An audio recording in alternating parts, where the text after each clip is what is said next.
Proverbs Chapter 28.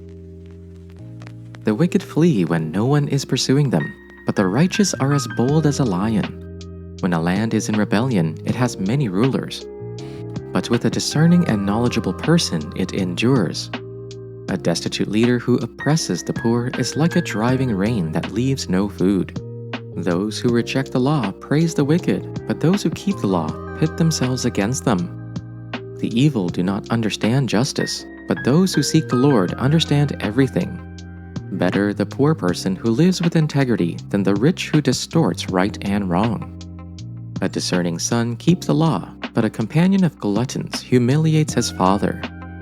Whoever increases his wealth through excessive interest collects it for one who is kind to the poor. Anyone who turns his ear away from hearing the law, even his prayer is detestable. The one who leads the upright into an evil way will fall into his own pit, but the blameless will inherit what is good. A rich person is wise in his own eyes, but a poor one who has discernment sees through him. When the righteous rejoice, there is great glory, but when the wicked prevail, people go into hiding.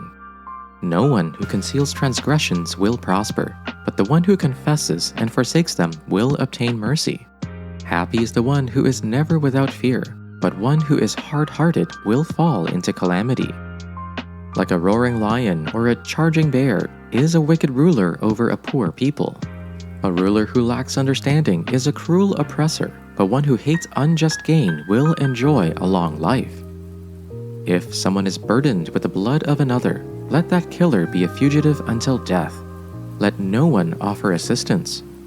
One who walks in integrity will be safe, but whoever follows crooked ways will fall into the pit. Anyone who tills the land will have plenty of bread, but one who follows worthless pursuits will have plenty of poverty. The faithful will abound with blessings, but one who is in a hurry to be rich will not go unpunished. To show partiality is not good, yet for a piece of bread a person may do wrong. The miser is in a hurry to get rich and does not know that loss is sure to come. Whoever rebukes a person will in the end gain favor, rather than the one who has a flattering tongue. Whoever robs their father or mother and says, "It's not wrong," is partner to one who destroys. The greedy stir up conflict, but those who trust in the Lord will prosper. Those who trust in themselves are fools, but those who walk in wisdom are kept safe. Those who give to the poor will lack nothing, but those who close their eyes to them receive many curses. When the wicked rise to power, people go into hiding, but when the wicked perish, the righteous thrive. Proverbs Chapter 29. One who becomes stiff-necked after many reprimands will be shattered instantly, beyond recovery. When the righteous flourish, the people rejoice, but when the wicked rule, people groan. A man who loves wisdom brings joy to his father, but one who consorts with prostitutes destroys his wealth.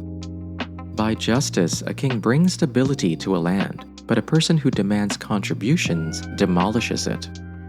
A person who flatters his neighbor spreads a net for his feet. An evil person is caught by sin, but the righteous one sings and rejoices.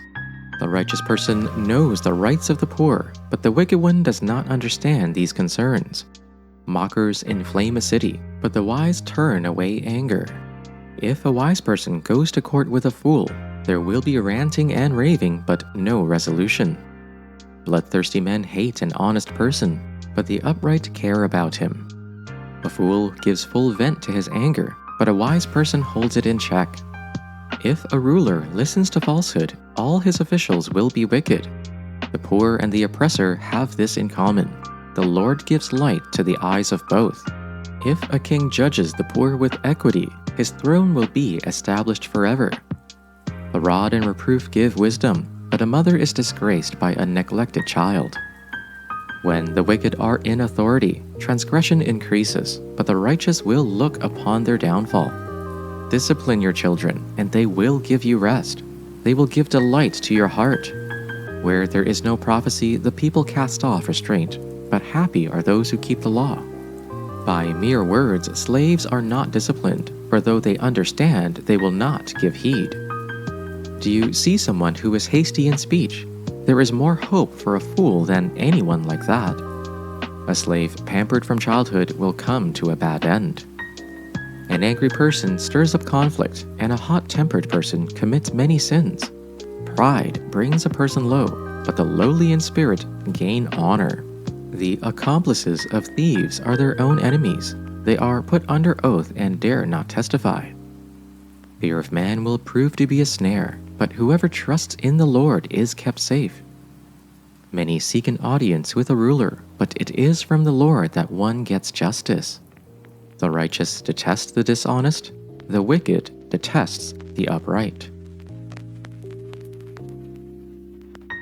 2 Corinthians Chapter 7. So then, dear friends, since we have these promises, let us cleanse ourselves from every impurity of the flesh and spirit, bringing holiness to completion in the fear of God. Make room for us in your hearts. We have wronged no one, corrupted no one, taken advantage of no one. I don't say this to condemn you, since I have already said that you are in our hearts, to die together and to live together. I am very frank with you. I have great pride in you. I am filled with encouragement. I am overflowing with joy in all our afflictions. In fact, when we came into Macedonia, we had no rest. Instead, we were troubled in every way, conflicts on the outside, fears within. But God, who comforts the downcast, comforted us by the arrival of Titus. And not only by his arrival, but also by the consolation with which he was consoled about you, as he told us of your longing, your mourning, your zeal for me, so that I rejoiced still more. For although I grieved you with my letter, I do not regret it. Although I did regret it, for I see that the letter caused you grief, though only briefly. Now I rejoice, not because you were grieved, but because your grief led to repentance. For you felt a godly grief, so that you were not harmed in any way by us. For a godly grief produces a repentance that leads to salvation and brings no regret, but worldly grief produces death. For see what earnestness this godly grief has produced in you, what eagerness to clear yourselves, what indignation, what alarm, what longing, what zeal, what punishment. At every point you have proved yourselves guiltless in the matter. So, although I wrote to you, it was not on account of the one who did the wrong, nor on account of the one who suffered the wrong, but in order that your zeal for us might be made known to you before God. By all this we are encouraged. In addition to our own encouragement, we were especially delighted to see how happy Titus was, because his spirit has been refreshed by all of you. I had boasted to him about you, and you have not embarrassed me. But just as everything we said to you was true, so our boasting about you to Titus has proved to be true as well. And his affliction for you is all the greater when he remembers that you were all obedient, receiving him with fear and trembling. I am glad I can have complete confidence in you.